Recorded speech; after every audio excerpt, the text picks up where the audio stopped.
Shalom and good day all. This is Tehilin29 back again as we're ready for our Super Sons Fortress of Attitude live stream. Woo! And with me I have Tevye Smoker and Comic Room. How's it going? Good to be here. Yep, good to be here. So a big thanks to anyone who makes it here, and also a big thanks to the creators who played a part to the making of the Super Sons. This is also a way to thank and honor them for their contribution to the comic world. Today we are going to cover the trial of the Super Son,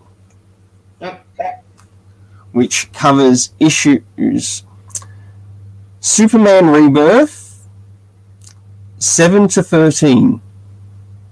Mm-hmm.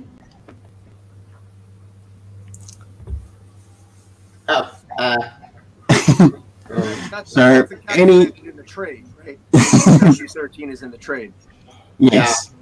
Yeah, because I don't have the trade. I'm reading the individual comic books, so I always got to double check. I'm fine with that. In the trade. So, should we try issue 7? We might as well. Yep. So, issue 7. The kind of thing. Awesome cover! That is my only favorite cover at the in Superman family. Let me just show that to who's watching. Here we go. Really cool. That is not to be confused with Bat Cow. That is not. Back out. That is Uncle Cobb. That's Kathy, John Kent's friend Kathy, her Uncle Cobb. That's their cow on their farm. That wins that's in the contest at the fair that they're at in this issue. So that's not Bat Cow. Well, yeah. Like. Yeah. I love the cover. The cover's so adorable. Well, did you have anything to show, Tevye? Oh, yeah. I own the trade. Conducting all the issues in general. Issue 1 to 13. Someone enjoys their hardcovers. I do want trade paperback in my room, but so and then I have the hardcover everything. And well, what to say? Issue 7 is my favorite issue, and well, it's a great story. Should we recap the story itself? Yep, we might as well start. Yep. Hey, welcome, Dragon Majesty. Thanks for making it, and anyone else who might be here. Hello, Dragon Majesty. Yep. Basically, issue 7 takes place after issue 6 and 4, where John and John Lawrence and Superman beat the Eradicator, and Superman at the end up in space, trying to take all these catastrophe. Like you see Justice League, you see Flash, Wonder Woman, Batman, and there's one fight on Batman said, "I need your help," and Superman says, "I need help." Anyway, it's so funny. And Superman said, "My city is streets, and there's nobody at their home." And you speed all the way home and to your family. Yep. And Colin, you want to get up though? Well, my general comments on issue 7 is that this is probably one of the best Super Son stories that is a self-contained story that is out there. It's one of the best, bar none. Yeah. And the art is fantastic. Jose Jimenez, his art is fantastic. This still took place at the time when Lois and Clark went by Lois and Clark Smith.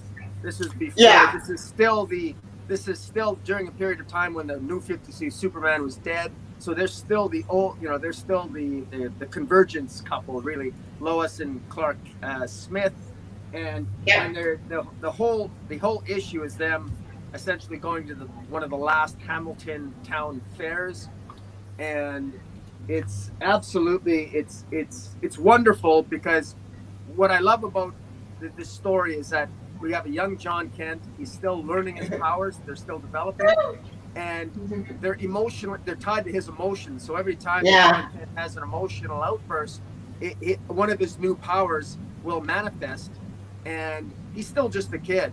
Yep. And it's this story is such a heartfelt story. They end up at the fair. They end up, of course, with Cappy. Yeah, they end up stopping a robbery, and they end up having a lot of fun too. And again, this is such a great story that and I really love the whole. Kathy ends up being at the fair. In fact, there's nobody. Maya. I love the appearance by Maya, who came right out of the storyline of the DCU Robin series. DCU Batman, right? So Maya, who was nobody, ends up in here, and she meets him, and it's just a wonderful story. Yeah. Like issue 7, my favorite story before. I love the story. You get Holy Man arguing. John is so cute, and it's adorable. Like it's so cute, and the situation where I think like big lava without using powers. Okay, you use powers, but actually that is funny. Like when it's it's like Con Candy at the Con Candy and the lift. It's so cute. Like did I love Tomochi? I love the other team. They understand that these kids. They have to understand Superman. They understand the family, and they understand the Superman family dynamic. Unlike Look, I keep saying Bendis over and over. I hate bringing them up. I have to because Bendis does not understand Superman at all. All the stuff is going to go. What was on? Point. Don't live the Superman family and what ate up John because Regent. Why? It's why a future John has you can't be a future John in the future. You can only be try back in the past and an older John. Leave all John alone. Like just told you like a madman from Earth 3. Like the crime syndicate. Who shouldn't even exist because they should have been dead. But well, as we all know, Bendis is living off his own continuity. He doesn't give a rat's about the rest. No, he doesn't. No doubt the writing is on the wall for him. Yep. I would just add, I would say though that the template for the relationship between Jonathan Kent and Damian Wayne, it really starts here.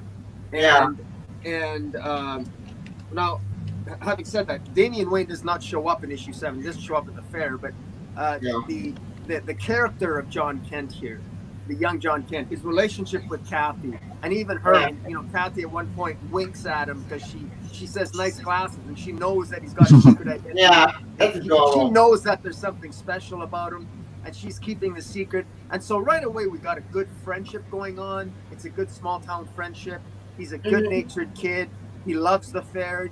There was a good, strong a good homey feeling to this story. It was a hometown and a good, strong family unit. Lois, Clark, and their son, and it was a good bonding moment between Clark and his son, and it was just on the roller coaster, which is really good. Up. And when I said, I knew it. When I said I knew it, that was because in the concept that I quote, like, "What man said the ticket book the job. Are you Brian and then okay? You know money? Very good. I guess it just sent out for me to step out and him up at the cop. Batman, right? Oh, Batman, no, he been right, right. And John just, I knew it. Well, the way the issue was fantastic. And, like, both Tomato and Patrick really wrote the story. Roy Man did the art. And you can tell if both these guys did an amazing job in the story. Heartfelt love and a great story. The real actor is no actor to the family and the friends at the fair. there's the final page of the story when they're that is one of the best. And Lois discovers that they were in fact using their powers is actually quite good. I like that. I knew it. Quite good. Yeah. Yeah, I love that ending. Oh, okay. Yeah, like I said, I really love the ending. It's so great, so beautiful, and it made me smile every time. Like, it's a great story. The fan of Tomasi, the fan of Jorge Jimenez, and the fan of the Superman family. This is my great issue to read every single day into Feeling Dan. Issue 1 to 6 on me, but issue 7 is such a great epilogue to the whole Eradicator stuff that it's such a good story to whole. It's a great one-shot story to whole. Oh, you want to zoom in? We issue 1 through 6, and then go to issue 7. You'll be free right in. Yeah. In fact, I think that this story is a good bookend. This one-shot story with them at the fair is a good. Goes very well with Superman issue 45, which is which was the last issue with their last day in Paris. Yeah. Issue 45 when they go back to the fair. Yeah. Oh, yeah, but I love issue 45. Issue 45 reminds me of the great story, and it breaks my heart that all that work that Tomasi and Patrick Reason did, and Jorge Mendes did, and Dan Jr. did Action Comics is all gone because they put the heart and soul into the entire series from the beginning. Not just your Action Comics as well. Dan Jr. just started acting with amazing. The author is awesome. The whole Booster Shot amazing when Superman goes back in time with Booster Gold to find out the stars. And everything about the story with Perry. Both series were fantastic on Tomasi and Dan Jr. and even Patrick Reason. And even Jorge Mendes, right? They both told great series. And if Borderline had been now control with both acting on Superman, which one question about that? Why? Why Ben have control of both titles? If Ben wants to take up Action Comics, fine. Take over Action Comics. You could have let the main Superman book alone. You could have let this book entitled Tomasi and Patrick Reason and Jorge Mendes. Read this book alone. You want to take over Action Comics? Fine. Take over Action Comics. Do whatever the hell you want with that series. But this book should have been left alone. Or you should have took over Batman instead. After what the hell am I saying? If Batman Jr. after was good about it. You get my point. My point is this story is a great story, and like I said, it's a good ending to the whole Eradicator stuff, and the rest is history. Yep. Cover? Yep. Well, seeing we're now finished covering issue 7, we're now going to cover the next arc that came after that. Dinosaur Island. Dinosaur Island, or Escape from Dinosaur Island. Yep. And this was actually really good of how Peter J. Tomasi worked this story in with a little bit of history. And he was able to use what happened in this story because it's also connected to a bit of a project to which John Samuel Kent has to work for school. And what happens in the project? Something goes wrong. Yeah.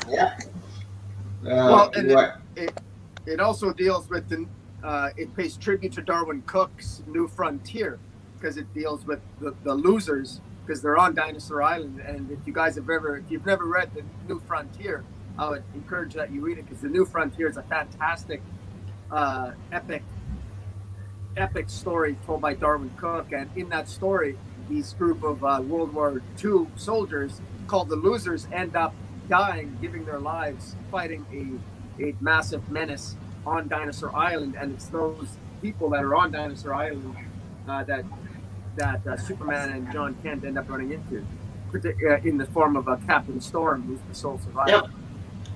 Yep. And fun about the Losers. The Losers are actually an old group for deep cut, very deep cut. I think by 1940s, I think. I know they made a movie about the Losers. I watched a movie with a Martin and that movie wasn't bad. I actually liked that movie for what it was. It was an okay movie, not perfect, but it was kind of fun in my opinion. But it's like I said, this movie does picture to do New Frontier. I seen the anime movie. The anime movie, New Frontier was good. I think like the anime movie, despite I think it flaws. But you are right. This story does pay homage to Don Cook's book, called Don Cook's work, and it does pay homage to his passing. You gotta remember Don Cook passed away during his time period, and yeah, that still hurts. Yeah, I love Don Cook. I really want to meet him someday. I never got a chance to. What's the damn thing? Yeah, I never got to meet Darwin Cook myself. It was one of the my significant misses in my comic book history. I was never at a con where he was at, and it's really unfortunate. But yeah, it was a nice tribute to Darwin Cook, and Dinosaur Island. It was such a perfect place for young Superboy and Superman to sort of have again more father-son moments. You know, I love the moment. There's a moment here where Jonathan gets all upset because one of the dinosaurs I think one of the characters eats his dog, eats Crypto, and it's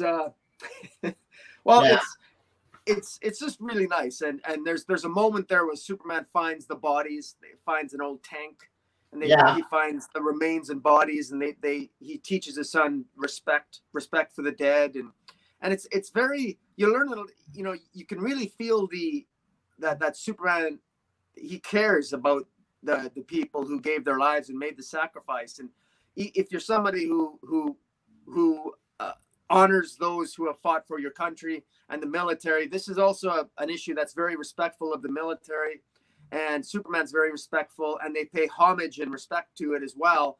And it's really a nice story, and it flows well into the subsequent issue of issue 8, where they meet Captain Storm, and they end up, you know, battling the monsters until finally escaping.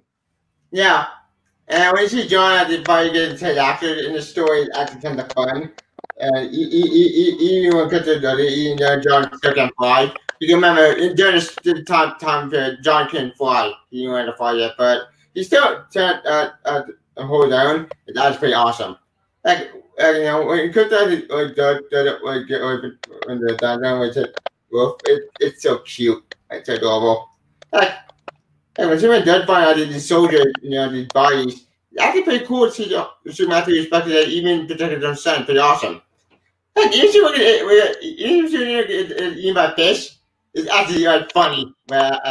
He's already saying the fish, but you have to get the fish like a minor heart attack, I think. But you have to let him go. It's pretty fun. It's adorable. Well, if I want to add something more to this, Comic Boom actually covered it really well, but it's also the lessons of history that we also get in this too. Yep. That we see in these particular chapters or these particular issues connected to this story, because he's also teaching John the importance of history, because when we go to this island, we're seeing things that are connected directly to history. Yeah, the OSS with spy secondary turned to CIA, which is actually real fact. Yeah, and so a connection to the wars. Yeah, the World War II. And in there, that comes back later on in, say, some of the later Superman Rebirth issues. Yeah. Especially when they end up traveling around the country. That's fantastic. So you can see how this is also, in part, a foreshadowing of that which is to come. And this is just a brilliant way how Tomasi and Gleason introduce this into the story. Yeah. Yeah. And because we also need to remember the fallen. You see John crying and there might see mom again, and Superman actually said in that quote, the way Young Carrie started to think something you made me forget. You know what? At you're only 10 years old. I promise you, we're going to find this thing. We're going to get home. We're going to get my mother. Okay. Okay, you with me? Hey, Dad. You. Okay. 44 storm of the kid. This is what I want to do. Come on, like, I get catch on new leg. That's adorable. Right. That's why Otomachi and Gleason and or to the people because Otomachi understands history. He understands Superman. I like the New 52. Look, I know about it. The New 52 Superman, but the New 52 Superman was a failure, and New 52 was a jerk, and did not care. Okay, he cared about people, but the damage was done to the point that he can't be saved. And New 52 was just so broken, so that no one can save him.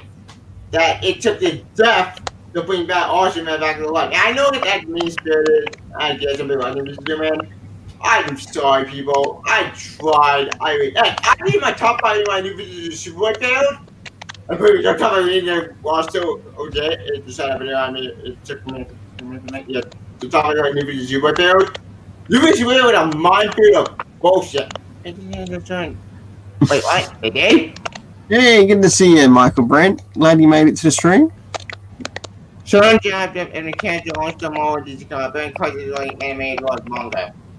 Oh yeah, the sea island. God damn it. What's we'll see what happens in relation to that. Of what I've seen in relation to what's happening with the anime and manga, it looks like they could be doing it bi-weekly. Yeah. So they're still going to continue their work, but it's a lot of the issues connected to that will be bi-weekly. Yeah. And the girl that's been doing, that. But back to the topic, which is covering Dinosaur or Escape from Dinosaur Island. Yep. Which is Superman Rebirth with Peter J. Tomasi and Gleason. Yep. What about controlling the Dinosaur Island is white man-eater creature. We never learn who this creature is or what the monster is, but apparently it's intelligent to control dinosaurs. My theory is like not broad, but it's ultra humanite. But it is not ultra humanite. It has the cube in its eye, which is odd. That was Sean Jones we put on hold. Well, we're in a pandemic, so it's gonna happen anyway. Well, with this threat, no one knows if it's actually real or imagined, so it could be either or.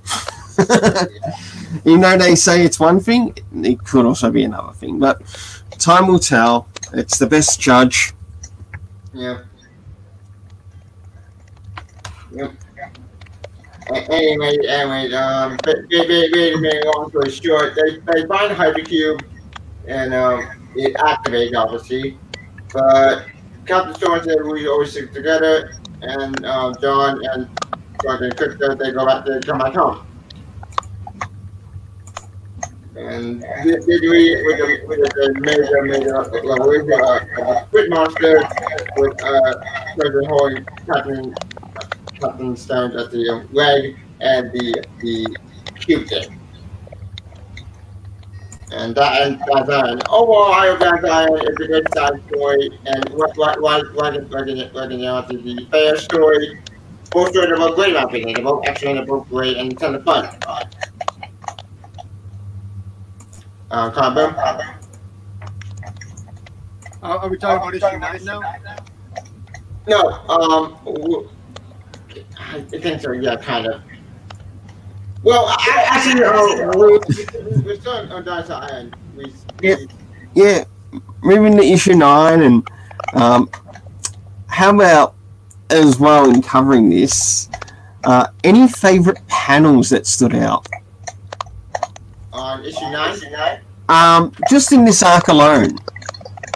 My big panel that is when John and Superman they fly out with Captain on the pterodactyl. It's kind of fun. That was a good scene. I love that. But honestly, my favorite panel out of all is when they go to Rouge's grave. It's Church of Darwin Cook. Now there's a panel in issue 9. Issue 9 I thought was a little bit better than issue 8. I loved the scene in issue 9 where Captain Storm has Superman retrieve the remains of all the fallen soldiers on Dinosaur Island, and he gives them a proper burial. Yeah. I thought that was really nice. And there's a scene there where they're all paying their respects, and it's quite nice. And that's followed up by, there's a touching moment when Superman realizes, he remembers that his son's only 10 years old, because Jonathan cries because he's missing his mom. Again, it's just beautiful art, beautifully drawn by again Doug Mankey. Yeah. Great job. And just really private moments between Jonathan Kent and his dad, and even a good moment between Jonathan Kent and Captain Storm. Superman uses heat vision to make it. Yeah. Actually, that is one of my favorite scenes that stand out in that. Yeah. So. And. Go ahead. Sorry. Yeah, it's absolutely amazing because he also teaches the importance of giving to others, and yes, they're going out of their way to give Storm some help, but in the meantime, they're also going to give Storm a replacement wooden leg. And that is sort of like one of the best things that stands out in this issue, and I really love that scene. Yeah. But not only that, it's also a respect to those who served in war. Yeah. If you look at that, and that's incredible. Yeah, I agree.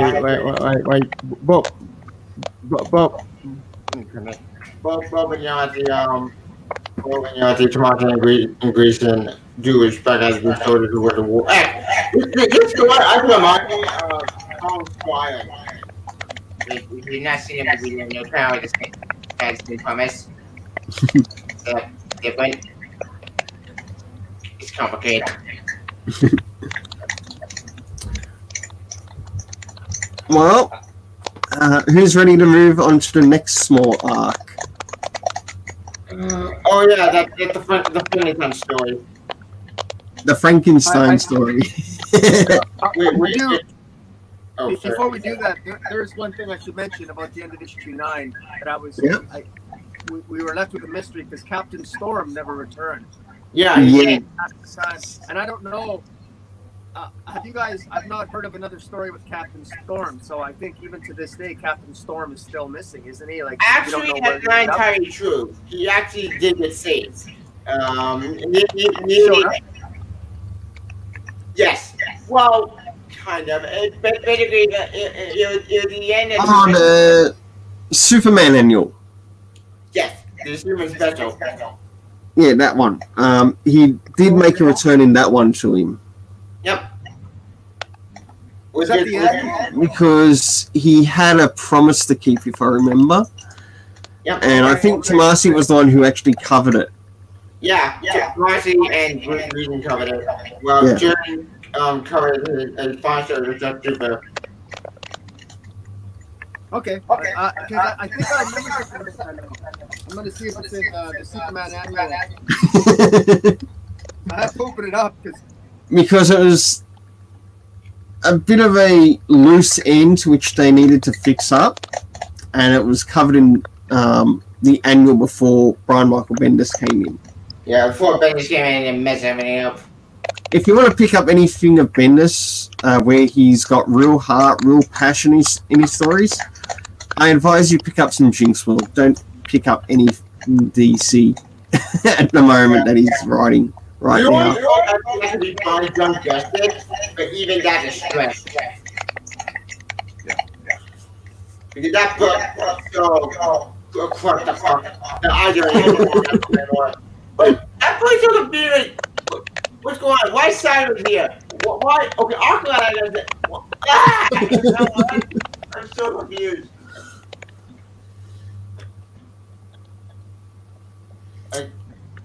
John said Yeah. it's a nightmare of continuity.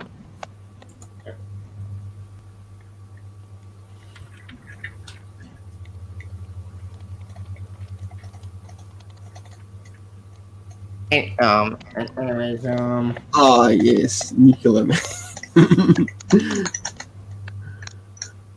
oh yeah, man. I can be very in the Bendis one, yes. I think that issue 2. I think I don't remember. Or the issue 3. Yeah, I know. Are you ready to move on to issue 12 and 13 before we move on to the key one, which will take us to, which will help bring us into what next week we'll be covering? Yeah. So, before we dive into I can do one more thing. That version with the cigar.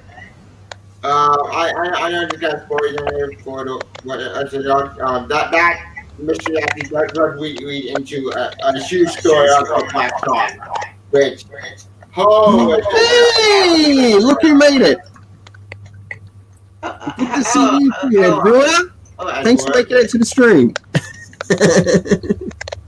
No, that's good. We're now watching the thing. So we're looking at the Super Monster storyline now, right? 12. Yeah, that's right. Super Monster Part 1 and 2. Yeah, right. That's the one. Super Monster. That's issue 12 and issue 13. Yep. All right. But guys, I mean, look, we had Frankenstein and the Bride of Frankenstein show up. I love this. Who would have thought? I mean, the Frankenstein showing up in a Superman comic book with Damien, with John Kent. I mean, this was hilarious. I thoroughly enjoyed this. Especially with Lois Lane's looking. She's trying to get a job. She's trying to get a job at the local newspaper. She'd already gotten a job at the Daily Planet at this point, but she's also talking to the local newspaper. She talks to a girl named Candace at the local newspaper in Hamilton County, and she ends up discovering that it's not really Candace. It's this war criminal called Krug that's an alien in disguise. And literally in the middle of, I was shocked when I read this initially. I remember being shocked because all of a sudden Frankenstein comes out of nowhere and attacks her while she's talking to this woman in an office. I mean, it was outrageous, but there was something so comical about it. And my favorite part, I got to show you this. My favorite part is Lois Lane. She used her Hellbat glove. Yeah, Hellbat glove, and the Hellbat on there, which is awesome. That's right. I actually kept that. I actually kept that the Hellbat glove from issue 5. It's awesome. Note to self: always borrow Batman's tech, or steal from him. That's right. Always. Yeah. That's exactly right. No, Batmom. Yeah.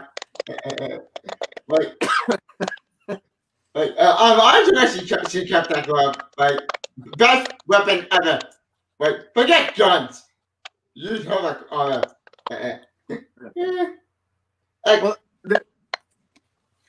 there's a great scene. There's a great scene in here where that Uncle Cobb again. Uncle Cobb. With the shotgun. Frankenstein. Yeah. And he confronts Frankenstein, and him and Frankenstein, stare each other down. Stare each other down. And of course, Uncle Cobb could easily get his butt kicked, but he's a brave old man, and he just sits there and he confronts Frankenstein, and he says to Frankenstein, "You're a persistent creature. I'll give you that." And Frankenstein says, "As are you." But we want to get off my red. That is so funny. That's hilarious. When would you find a twist in your attitude about this, Aaron? That would have cool like, Krog, you want cold blood murder? Here's you. Next week on the blood, but that hilarious. You go like punch Aaron to pay in issue 15. He said, "What are you doing, my friend? You make it? Doing your friend when she locked Saber in the basement. I did the put chair up here, all about feel like a drink small amount of blood. Yeah. So you're good at that, yeah, that's funny. They even reference the Funny series from New 52. Which, I'm not read Funny series, but I did hate that series with a ton of fun. It's kind of like Hellboy, but with Funny. Speaking of Funny, I really do need to read that story. That series is awesome. Next time I will have to say the Silver Surfer is something inspiring more compelling, yet no one knows how to write the correctly. No one knows how to write them correctly. Take the Spider-Man. Oh, yeah, one more day. Oh, I hate that story. That story destroyed Spider-Man for me. It broke my love for the main Peter Parker, main Peter Mary Jane. Yes, I've heard a lot of people aren't very fond of One More Day. It's one of the worst stories of all time. And that's completely understandable. Yeah, but no, that is completely understandable. I've never read it. I hope I never get the chance to read it. Yeah, and if you do read it, if you get your message one, when you do read that story, you're gonna be pissed. That story broke people in for bullshit and destroyed Spider-Man for nearly a decade.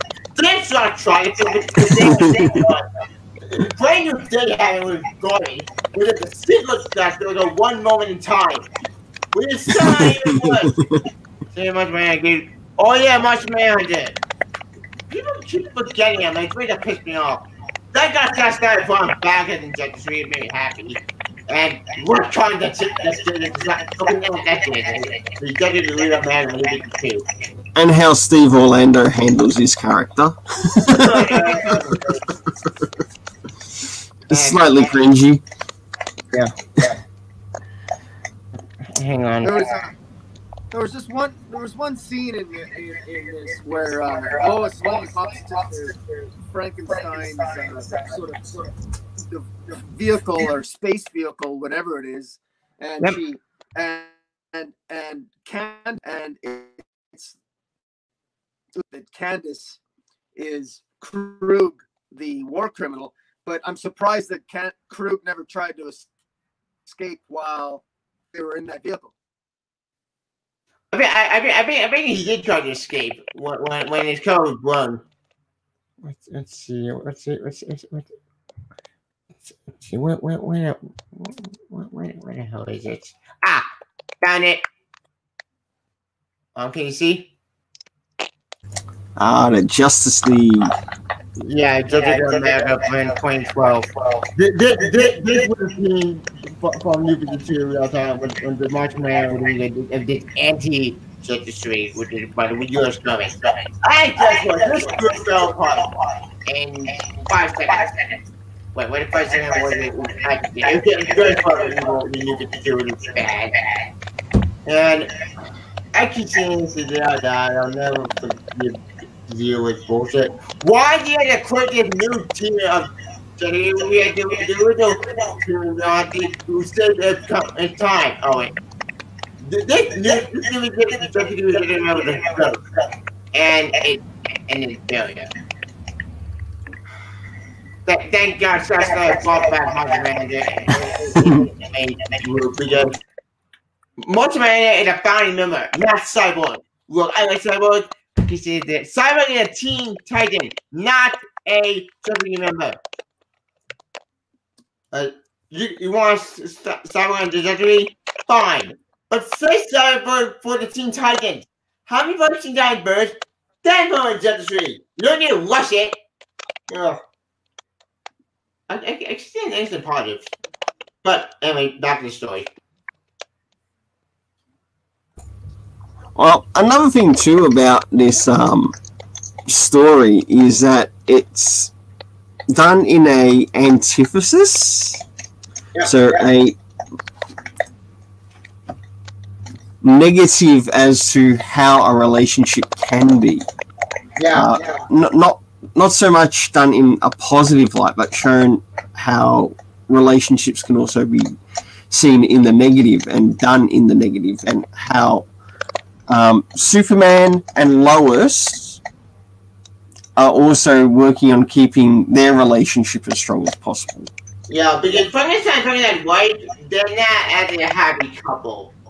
Even if they're not a sad struggle couple in general. Because Frankenstein had to kill his own son because he was a monster. I don't know when that happened, because again, I'm not like playing Age of Shade. So I don't have to crap on that one, for you guys know. But it looks like monster. Well, at least the wife says that I don't mess that on my heart. I killed him before you kill anybody. Is that what the husband and wife? And what? Because, well, there are underneath about husband and wife, and I thought they will try to think about their relationship. I was astonished when I read issue 13. I practice family law as a divorce lawyer for a living, and talk about a dysfunctional relationship between Frankenstein and his bride. Yeah. Good grief. These two don't get along at all. But, it's the juxtaposition of the relationship of Frankenstein and his ex-wife versus Lois and Clark was very obvious. The Bride of Frankenstein was a complete bitch. I mean, yeah. Oh my God. Like, I don't know. She's got a bug up her chimney. I don't know what the hell.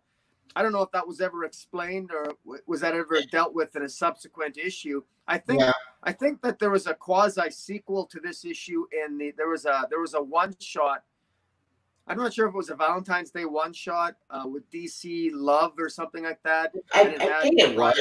I never read it. Yeah, but in any event, it was actually quite heartbreaking to hear that Frankenstein and his bride that they lost their son and she had to kill their son, and I wonder if she deliberately pushes Frankenstein away because she maybe feels guilty about being the one to kill their son, and maybe she doesn't feel worthy, and that's just her way of dealing with it. But I like the fact that I asked all these questions. Tomasi wrote it very well, that I actually began to care about the relationship between Frankenstein and his wife, or his ex-wife.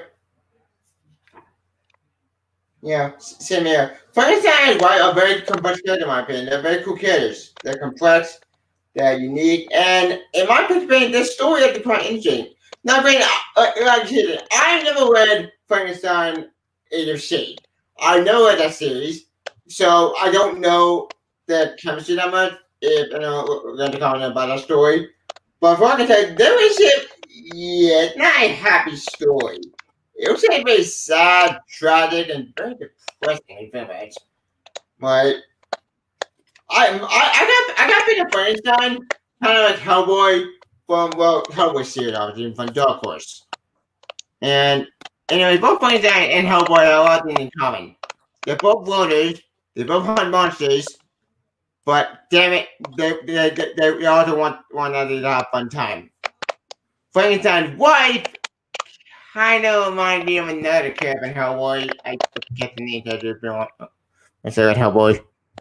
But hang on, let's find this series.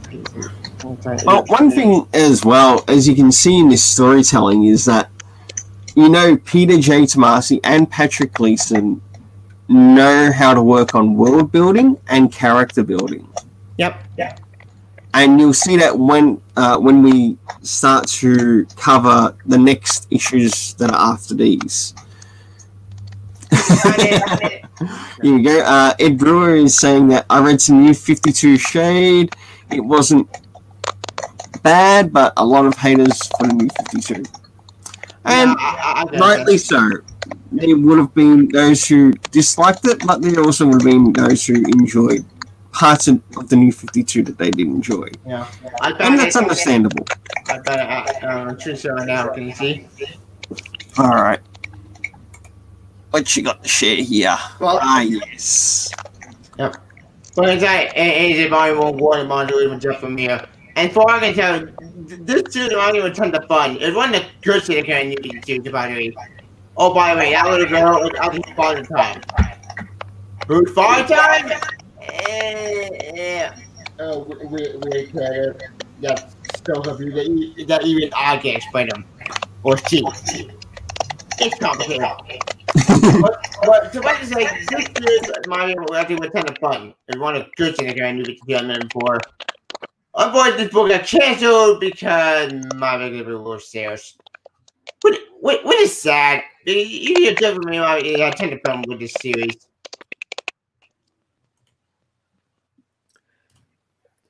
Yeah, I read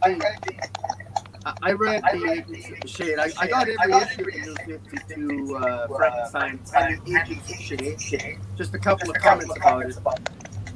I actually quite enjoyed it. Unfortunately, it was canceled.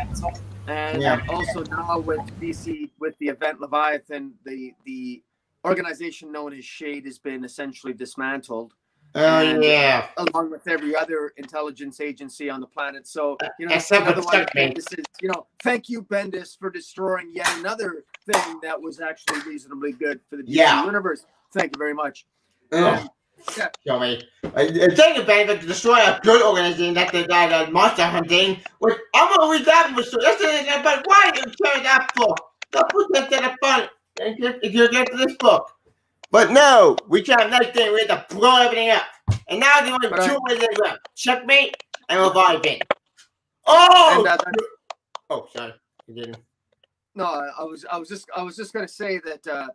So not only I want to build on something that Tehillim said as well, and branching off some of your comments, Tevya, and that is the world building that has been essentially destroyed here thanks to the direction that they have taken Jonathan Kent. Yeah. Tomasi and Gleason, you're absolutely right when you say that the world building really started to take off and it really began here. The relationships between Maya, between Kathy, between John Kent, and the relationship with mom and dad, Lois, the formations and relationships that were formed in the town. And I mean, we live in an age of the internet. Lois Lane doesn't need to be a reporter working in the big city. She can still write a Pulitzer Prize winning book living on a farm out in Hamilton County. There's no reason why they had to move him back. And also, one thing that really disappoints me, one of the things that Tomasi did really well here is that he linked the evolution of John Kent's powers with his emotions. Yeah. And just think about this for a second. Now, all that storytelling potential is gone because now we are to believe, as Jonathan Kent is developing his emotions and as he's evolving emotionally as a young boy, as a 10-year-old boy, suddenly he ends up thrown into space with his psychotic grandfather, Jor-El. Mr. Oz. He ends up being stranded in a volcano on Earth 3 with the crime syndicate Ultraman, mentally torturing him every day. You would think that would have some impact on Jonathan's emotions, but no, he still stayed a happy-go-lucky kid. And which is bullshit. It was absolute nonsense. And what nonsense? There was no natural development of that character at all, and it totally destroyed all of the natural evolution of character building that Tomasi and Gleason were working with, and it's absolutely horrifyingly tragic that all these great stories that we're reviewing now have been essentially rendered moot thanks to the atrocious direction that they've taken Jonathan Kent. Because make no mistake, the Super Sons, we love the Super Sons, but the Super Sons in the current DC universe, if the pandemic doesn't kill us all or kill the characters, Bendis already did by aging up Kent. Disastrous decision. Yeah, and not to mention the follow-up will bring up the crime syndicate. The crime syndicate, I remember they should alcohol, the best medicine ever. Everything 80 total times. But back on track. But yeah, another one with the crime syndicate. The crime syndicate, they should be dead. We saw them goddamn don't say what. They should not exist in this main timeline. That makes no sense and why did. Not to mention Ultraman torturing John and William to die. Okay, Ultraman is an asshole. We all know that from the one, but Jesus Christ, having to torture by this son of a madman and have John be tortured alone in a volcano by himself with no help. Insanity! Why are we having to get 10-year-old kid? Well, Scott, they got ate up for garbage for years on Earth. It would make no sense. Why are you trying Earth for years? You're trapped in a volcano alone by yourself. He should be scared. I am meant to be scarred. Like, I would be meant to be scarred. I got tortured by a tortured look at my dad. Kind of, sort of. Like, and also, he was hunted down by no mother. Technically speaking, Superwoman, who's also the husband of Ultraman, except not really, because he hated Ultraman, and what? And they were in a love triangle with Owlman. Okay, so Earth 3 is weird, confusing, and way too out there to explain that he's a non-DC fan. But so Earth 3 is basically the opposite of the hell. Good is bad, evil is good. It's complicated. And having John get trapped on that planet, on that different Earth, is frustrating, yes. But to make it even worse, in general, like that. Oh yeah, he didn't need to start going. Oh yeah, that would have been worse. Like if that happened, I'd be more. Well, then again, Darkseid was a baby in his time, who then got turned into Odin to play his daughter, which. Oh shit! I agree. Too true, Edward. Too true. Though it would have made more sense than using who he did use. Well, it could have been worse. They could have done this. Hang on. Because at least they too would also be a part of the current continuity of what Ed Brewer is bringing up here. Yep. Well, Darkseid and Granny Goodness. Yep. Well, speak of it, you can use this guy. I can see.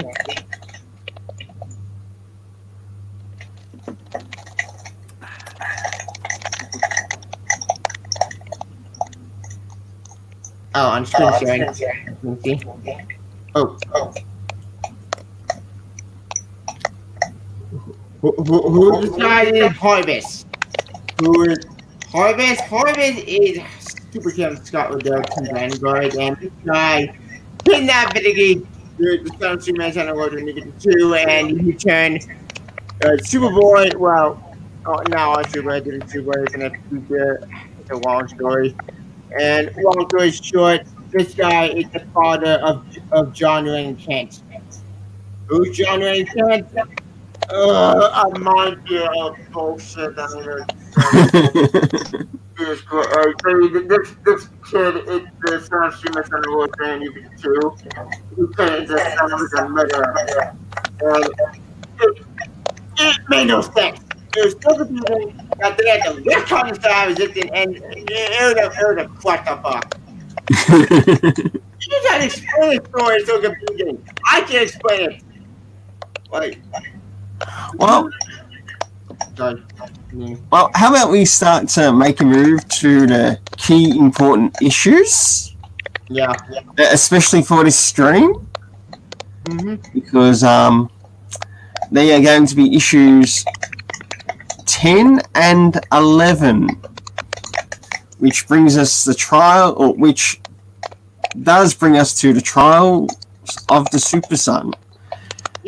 And it starts off with In the Name of the Father, Part 1. Or In the Name. And this is where we get our first introduction with Damien, Maya, and John Kent meeting up with him. And I also enjoy something in this first issue addressing this, or in part 1 addressing this, is that Maya addresses Damien as a brother. And I really enjoy that. Even though she might not be in technicality a part of the Wayne family, but you know what? she loves him like family. And that is fantastic to see in that issue. And it goes to show how the super family is evolving in the story. Not just with Batman and Superman, but also with their next gen, being John Samuel Kent and Damian Wayne, plus Maya, and eventually anyone else who becomes a part of that family. And that is fantastic. Wait, during Supergirl, she was born on the aftermath. Supergirl meet John. That's adorable. What? But we see John at the going to Force, and he had to get the Superman outfit. That's adorable. Look at Speaking Trump. It's you and me. The Superboy. Hey, that's so adorable. It definitely had one of the best covers in it as well. Especially the main, not so much the variant, but it was one of the best covers in this. I wanted the main cover, but I couldn't get it, so I ended up. They sold out of the main, so I had to get the variant, and I don't like the variant. I don't know why they bothered with this variant with the Superman and Batman on. It really is about, My best judge is the Batman Superman. Oh, that's it. They took John and Julian fighting underwater. It's not very cover. But this issue is what I like about this issue is that it starts off with Jonathan and Jonathan Kent and Kathy, on their way back from school, and Jonathan, he wants to take a shortcut through Dead Man's Swamp. I mean, it's actually called Dead Man's Swamp. And so Kathy very rightly says, I don't want to go through Dead Man's Swamp. I mean, why would you want to do that? So that was fun in and of itself. And I just found it hilarious that that was the case. And then Jonathan ends up going by himself. And then that's when Damien's Goliath with Maya. And Maya's her character I'm nobody. You're going to blow my cover again. North.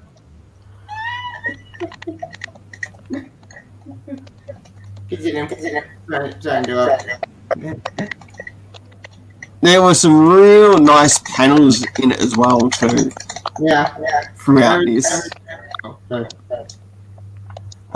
It wouldn't matter where you would go between these issues, between issues 10 and 11, you were sure to find a great panel practically anywhere on page. Like there's a panel there as you look through it again where you have Goliath catching not only Maya but also John Kent in his arms and saving them, and it just continues and until eventually we're brought up to the Batcave and what happens there.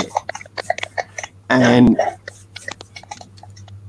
you also learn of like how smart Damian is with some of his disguises in this as well. I was your teacher. I was the bus driver. What? Like he's nailed that better than his old man. Speaking about Clive, I give you a John free page. I think I'm going to. Use free radio on mine and Clive accent. It's actually funny, and glad I saved them. This is the funniest issue out of. This is one of the funniest issues I've ever read for involving the Super Sons. When Damian initially, he really does not want to like John Kent. Yeah. Obviously, you get that tension there. Damien doesn't want to like John Kent. He's looking for a reason not to like him. And what he says, I mean, the dialogue here is hilarious. I mean, he says, Damien actually says to him, "You are a threat to every living thing on and off this planet, from desecrating my father's moon cave to torching Hamilton's countryside, slaughtering endangered hawks to incinerating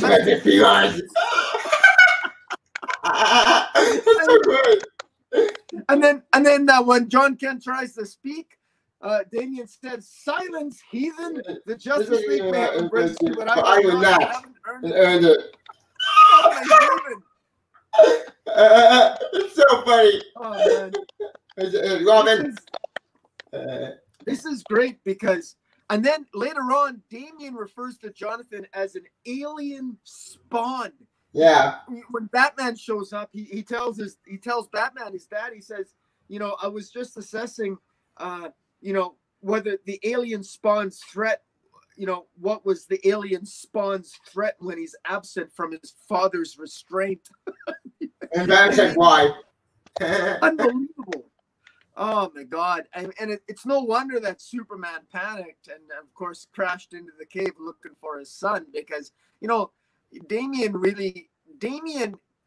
what I like about this is that it portrayed Damien as you could tell Damien is still just 10 years old, but he's such a genius. He's still a threat. Yeah. Damien is still a very dangerous kid.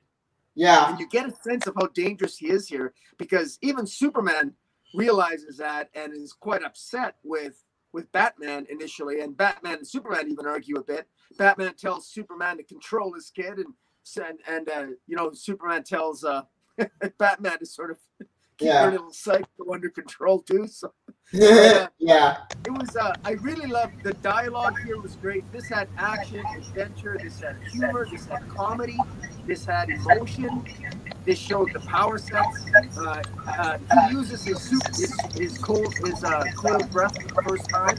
Jonathan Kent uses his cold breath for the first time in this issue. And this issue is in many ways, I think in the future it's going to be one of the it's going to be a key issue, because there's a lot of first appearances and key revelations in this issue. Technically, only 13-year-old. Remember, he's 13, not 10. Hey, good to see you, Maverick. Welcome to the stream. Glad you were able to make it. I hope you're doing well on your end. Yep. He's telling you, give that many. Yeah, he did it. Well, he's not 10 years old. He's 13 years old in the story. Actually, I think this is more of a lead up to the Teen Titans, to where it's actually closer to Damien's 13th birthday, not actually 10. So, because you do see it, when we do finally begin on the first line of the Super Sons, one of the things that Damien does address is that he's actually older than John Kent. Older than John. Yeah. And it's not about like who's older, who's taller, anything about that at all. But I do enjoy how after this issue, the next issue sort of takes off. You start to see what the parents' agenda is in this. And what's that? To quote Damien, worse, friends. That's funny. Something that he would not expect. Yep. I didn't win. I didn't do it when somebody does show and the Batman said like why?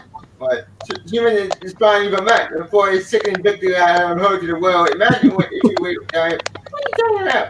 I don't know. No, my dad would. Enough.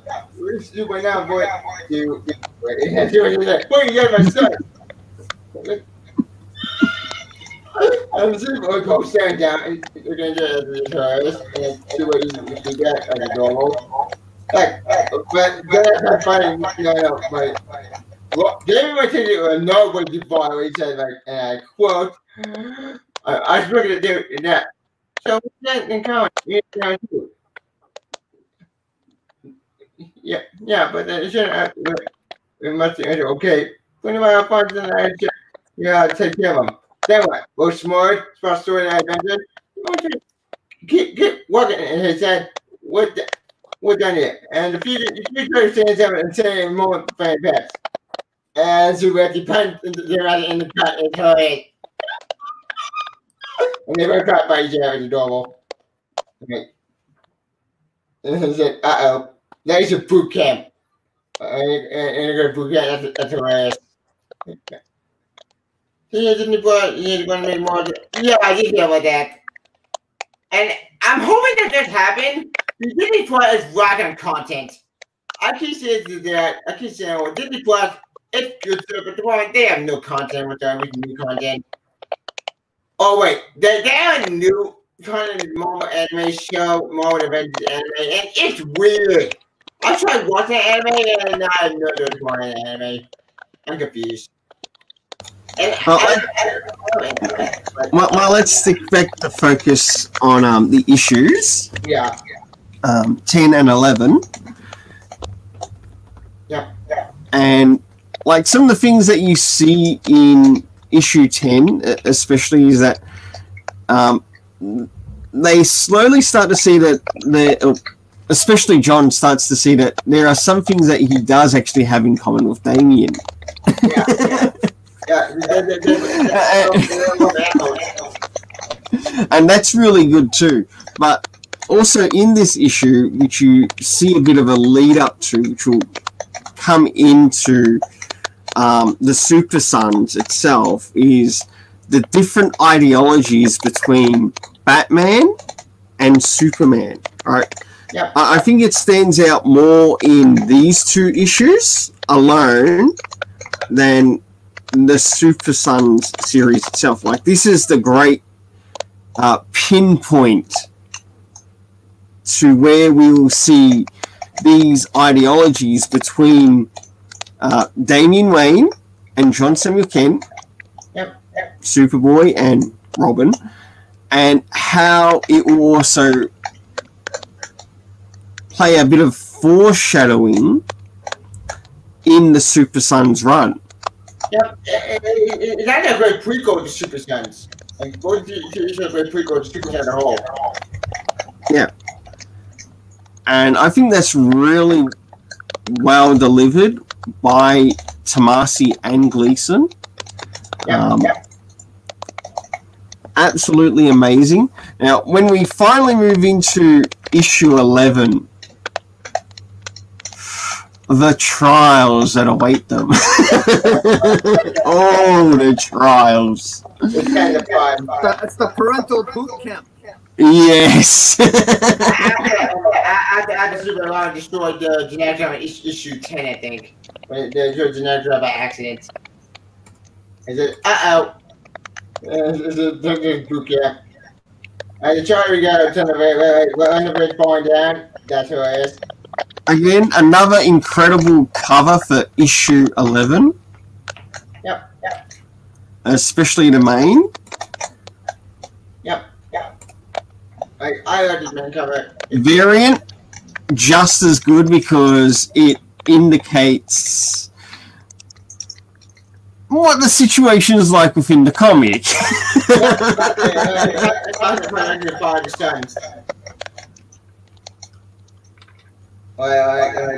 John had the Superman symbol, Jimmy had the Batman symbol. That's adorable. Well, I mean, the similarities between John Kent and Damien are apparent as this story moves along.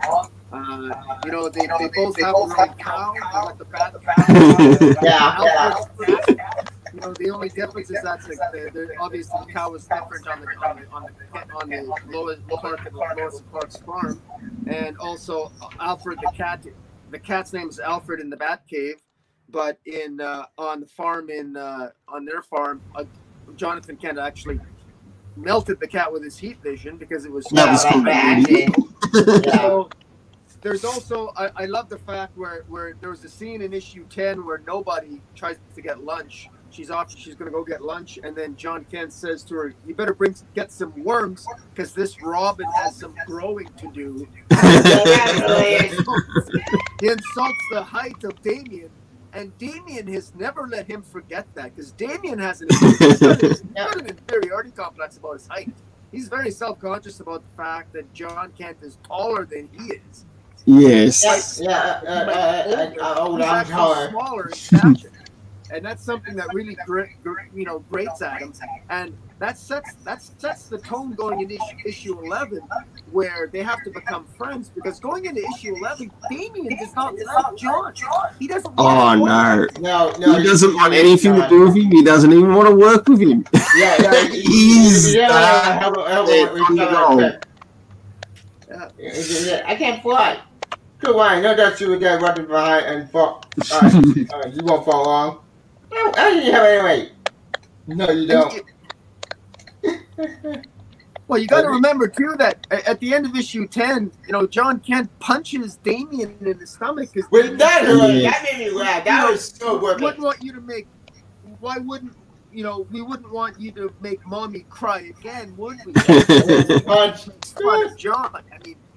And they get into a fight, and then, of course, Superman and Batman break it up, and then, as punishment, send them on this boot camp to try to get them to work together and work as a team. That's a really challenging thing to do, and even with the help of Maya, who's a nobody, and even with the help of Maya and Goliath, it's a very difficult thing to do. Oh, and ultimately, of course, they end up having to teach them that lesson back at the Batcave, where they fake some sort of monster. I'm not even sure exactly what it was, some sort of viral or some. It's some kind of monster thing, kind of with all these Batman villains, like Clayface, Mr. Freeze, Joker, some other villain, Kill Clark. It was weird monster squid thing. Oh, speaking of Joker, I can remember in issue 10. Where Batman said, quote, "It's 100% important over. There will no doubt be new power my ability to armor in nature. Like or not, I could do that if prefer not to." But agree what he said, Superman, John could become more powerful than his father. Kind of man, John was going, because both DBZ and this series have a lot in common. They're kind of similar. Because Joker has John with more power than his father. Kind of the same thing like John to Superman. If you've seen Dragon Ball Z, you would know what I'm referring to. You know how many DVDs at me? Wait, what? What did they fight? When did that happen? I don't know if Superman's inline fighting. Wait, did anyone read that story? I never read Superman's inline fighting. Not only that, there were more incredible panels in these issues alone too. Yeah. Which really stood out. And again, it wouldn't matter where you picked it in the story. It was just incredibly done. Yeah, you could see the time, you could see the effort, you could even feel what the artist was putting in. Along with the story, and how you could feel the passion behind this story. Yeah, Tomasi Patrick Green, they also Patrick Green drawn through the story. Actually wrote the story next to Tomasi. You can tell both writers and even his own art both do A+ effort in the story. And we see John actually getting Zipper is actually adorable. Here we go to Maya. It's so adorable. I gotta train the cats. Hey, we're gonna hold down to work at it. It's so cute. It's such a great story. It's kind of fun. Right, and a great prequel to Super Sons, in my opinion, as number 4, because this story does have Super Sons, and it's so John tries to do like stop Goliath and eat a fish. That's adorable. But the half both John and Dave actually work together, they don't hate each other, actually adorable. But then it's so cute. Like, that's why I love the story, because it's a great book of Super Sons, a great story for John Damian, and it's one of the best stories we had for the Superman fan years. And that's why I love Super Sons. I love Super Sons because of this story. This story sets up Super Sons in an organic way, not like forced. Unlike Bennett, who forced this concept of bullshit, for example, Reviving, which, again, I keep bringing up other things I have to, but Bennett's Reviving was so forced.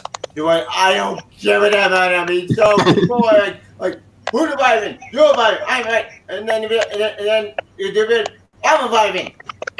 Who's Manhunter? I don't care, Manhunter. He's so bored. Why should anyone do that right now? No one does. Mark Shaw? Who's Mark Shaw? Please explain this guy. I don't know who this guy is. And the point of Reviving trying with the kidnap John. Okay, Reviving. Why did you kidnap John when you 10 years old and not like Mr. If Bennett had John leave Mr. Oz, why did he have John but he go back to Earth when he's 10 years old and then get kidnapped by Reviving? Oh my god, I can't bear a story for Reviving. The search for John Kent. Have John get kidnapped by Reviving and okay, I know I don't bring a Twitter, but no Reviving, he probably Twitter John as a weapon. But it would have been something that would have been interesting. Would have been sad depressing. Probably. Or even it'd be an interesting story. Dark. But it's something to work with. Instead of who the super is going to be right now. But the point is, this story is a great story in my opinion and a ton of fun. And the ending is great as well when you see John even kind of get a tree. But Damon John is stuff that Ranger. It's so funny. Yeah, I love the ending myself. I love looking at the Christmas trees. That was a nice ending. Yeah. Again, the whole what makes this series of stories so special is that I really think that they missed out on something about abandoning the Hamilton County as the place where Lois and Clark live. I think that was a big mistake moving away from that. And of course, aging up John Kent was a huge mistake. Huge mistake. With the finding on the carbon. Yeah, I mean, there was so much more to explore about the relationship between John Kent and his parents. Forget about Damien and Maya and nobody and everybody else. Those are all great characters, and we're deprived of that as well. But we're completely deprived of any sort of evolution or growth between John and his parents, and we're still deprived of it, even with John Kent being aged up. He's in the 31st century. So Bendis is somebody who clearly, for somebody who is a family man, I know Bendis in real life is somebody who's a great father. He's adopted a lot of kids. He's a nice guy in real life. He's a wonderful father from all accounts. He's liked by all the people in the industry. But I just don't know why he seems to draw the Superman. He seems to write the Superman family as really the worst family imaginable. Lois is a bitch. Superman is a moron. And John is gone. It's nothing to do with his parents. He's in the 31st century. His parents don't care that he's gone. They don't care that he's not around. Yeah. It really leaves a very, very disappointing taste in my mouth. It's really disgraceful in terms of what's happened to John Kent and the entire Super Sons. It is disgraceful. And to make it even worse, Cappy is gone. We don't know what else she is. That broke me because, are you fucking kidding me? You're telling me that John, who wrote with a suck up Mr. I, who shouldn't even exist, who should be living in the Dark Manhattan, came back from the Earth 3 with mental, not with any mental scars, it's another problem I have with that entire story the whole. Came back from the past, but not go at the Cappy, his friend, a girlfriend left for beard, and I left for bullshit. Why? For the Legion? That makes no sense. It broke my kind of crap. Well, we're slowly approaching the end of the stream. But if it's one thing that I really like, especially in issue 11, and Tevye, you might be able to find it, and it's got Alfred saying, You are our super sons. If you can find that page. Actually, even, yep, you've been beaten to it.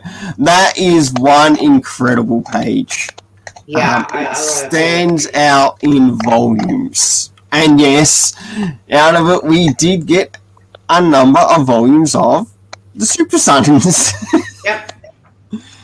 And that's why next week we'll be starting on the first volume, or the first issues that make up volume 1 of the Super Sons, which is When I Grow Up. Yep, yep. Stay tuned.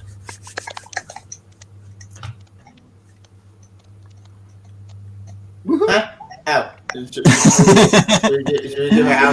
still got a little bit of time left, so yeah. But like I said, I love this page. This page might be amazing. As you see there. I really loved and enjoyed the covers that are connected to these stories. Yeah. Some of them are a straight 10 out of 10 because of how they bring across. It could be Superboy with his father, which is fantastic, or something family related. Fantastic. Yep. Another thing too is a lot of incredible panels within the stories. Yeah. It wouldn't matter if you were to say go to the Hamilton Fair story. It was really nice to see more world building around the area of Hamilton, which Peter J. Tomasi and Gleason put in. Then we move into 8 and 9, which we get a little bit more world building as to what's happening with, for starts, let's not forget this, they were in the Fortress of Solitude. We're not quite up to the Fortress of Solitude yet, but we're getting there. What did that need to do with the Tsushima Fortress of Solitude? Remember, Tsushima is so dead. Well, kind of. That's the only Tsushima. But it's the beginnings and leadings up to the Fortress of Solitude. It's kind of fun. And I love that John Kent named it that. It's the perfect thing that suits him.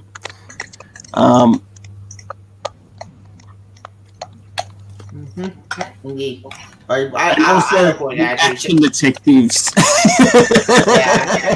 Action detectives is such a great story. Which is a part of the adventures of the Super Saiyan story. And that is fantastic. I love that series. And I put DC Zoom or DC Ink or whatever. That Super Saiyan. I tried the first 2 volumes. They were not that great. Which I will review the book eventually. I do own it on Disney on Hoopla. But oh boy, trying to review the book is a mind-builder. Speaking of bad books, Gotham High. Gotham High is somehow even worse. I know read that book, but I wasn't sure of it, and it was bad. What the hell is DC thinking with that title? I know it's an outdoor story, but it looks like Twilight fanfiction. Both Batman. First off, why? Why? Third up, huh? Well, who came up with this crap? Oh, have you heard of Gotham High? Gotham? I've not read Gotham High, but I prefer Gotham Academy. In fact, Gotham Academy has a better story outline than what I've seen in regards to Gotham High. Yeah. Not only that, it's also done by Becky Cloonan, if I remember correctly. Yep. And in it, you see the appearance of Damian Wayne, also Bruce Wayne. You have the appearance of Batman in it. Of course, it falls with the Robin War and the We Are Robin story. Yeah. But that's neither here or there. But you do actually get a really nice story in there. Yes, it's classed as a part of the New 52, but of the interaction you see with Damien and some of the classmates that are in Gotham Academy, it might be short-lived, but it's still enjoyable. Gotham Academy, I would really love to see it to come back. Only for one thing only. Super Set the call to Gotham Academy. I love that story. Why did we not get that story? I love that call. I didn't mind Gotham Academy. It wasn't bad, although it wasn't really my cup of tea. It was mostly because I think that the strength of Super Sons is yet to be explored.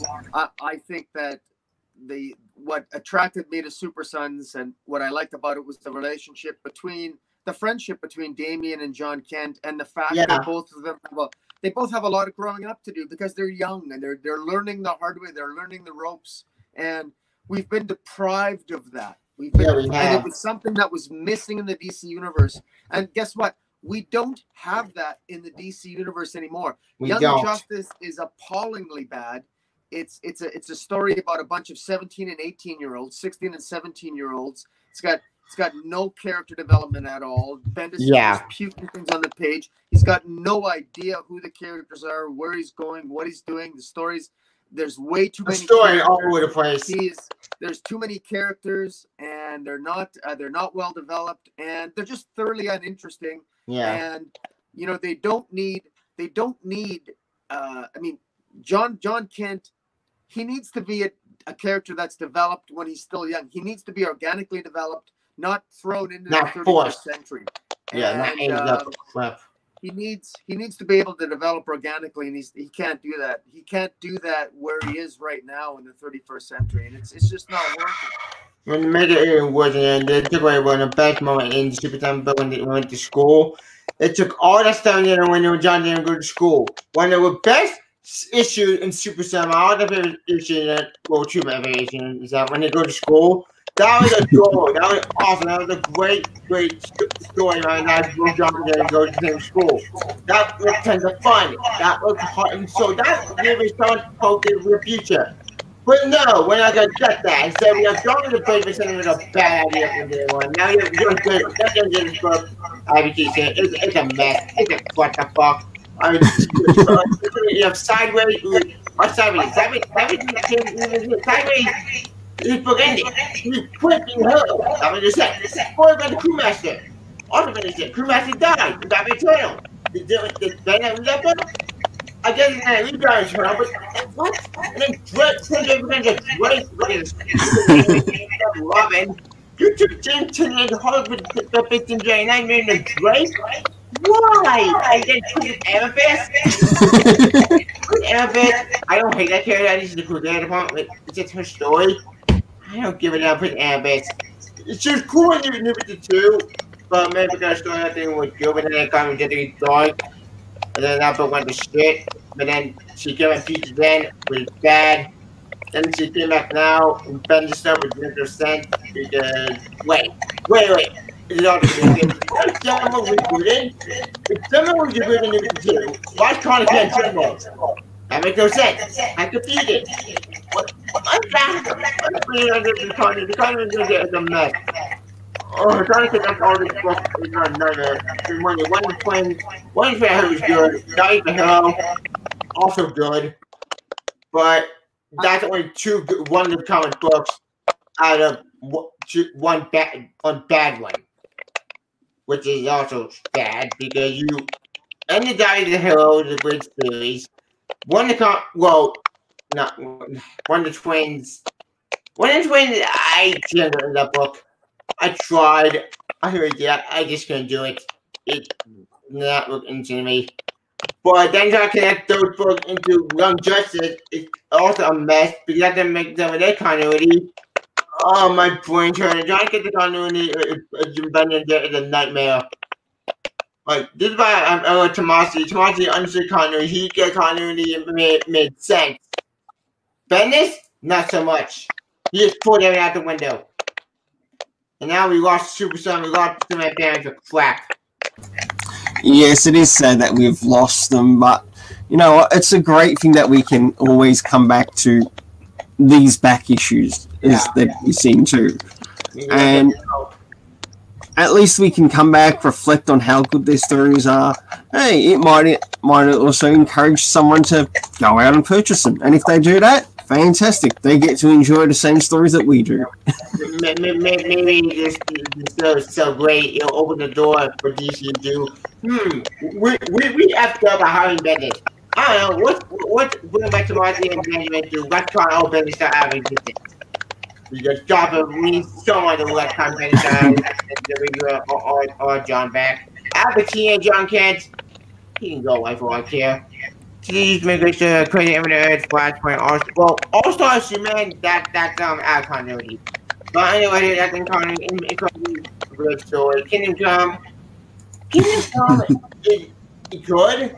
It's a good story, but DC Times did all the Superman better than. Yeah, Superman is a good story. Super Sons. Well, you'll enjoy next week's stream, Michael Brent, because we've got plans to cover Volume 1 of the Super Sons. So feel free to join us in the text. We look forward to all who do join. Yep. And we might as well begin to finish off. Yeah. Comic Room, would you like to start off and maybe inform those who are watching of maybe some that you could have coming up in the next couple of days and that you have going on your channel? Yeah, I'm probably be doing a review of Donny Cates' God's Country in the next probably in the next few days. I'll be putting that up. I got a couple of live streams I'll be doing with Dark Knight Nation and Joe's Geek Show, probably Saturday and Sunday. The topics, they're going to be varied. We're still working on that.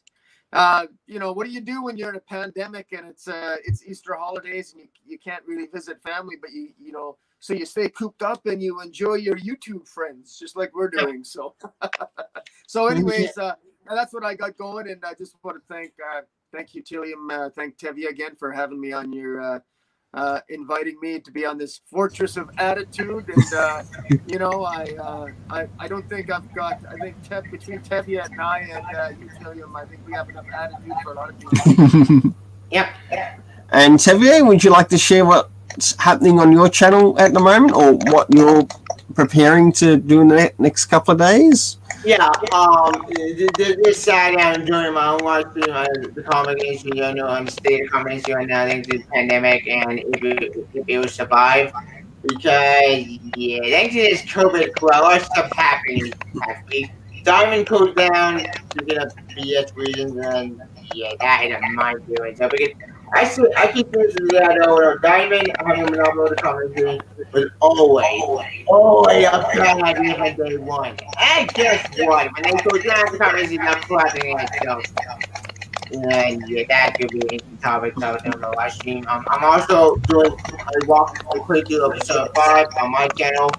Yeah, this game, I love episode 5. It's such a great game, and I got Wisdom Warrior in the mail. This game is awesome. It's episode up. Or both for another live stream in this game. So stay with that. I'm also planning to do some major project reviews. Maybe I'll probably do a Let's Spell Super Sen maybe if I can. Maybe technically I review episode anyway, so maybe I'll do a topic video why Superman very important and why the tonight what actually need for DC Comics. Because this one is Superman a mistake. So maybe I'll do a topic video on why Superman was important for DC before that got destroyed. Other than that, I find anything else on my channel. Honestly, I don't know what other I'm gonna do. Maybe I'll do put it through on Bomb Mansion maybe if I get that game. Who knows? I gotta see it.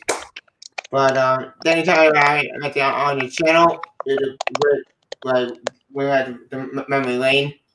I can't wait to read more Super Sense actually to read Volume 1. And I'd like to give a big thanks to all the viewers and all who managed to make it here.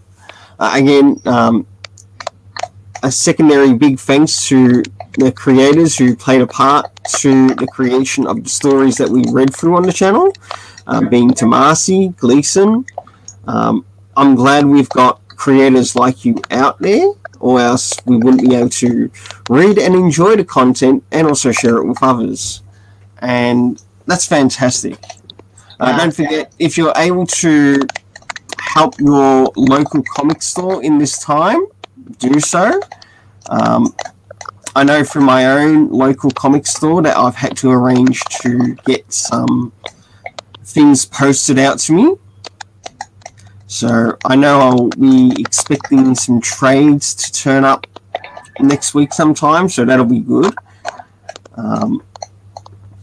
As well as some manga, but that's neither here or there.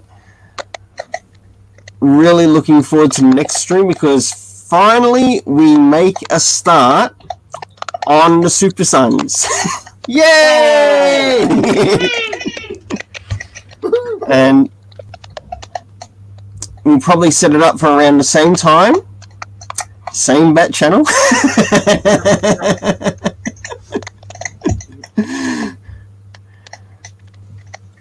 And we look forward to sharing the wonderful Super Sons that have their awesome Fortress of Attitude. Yep.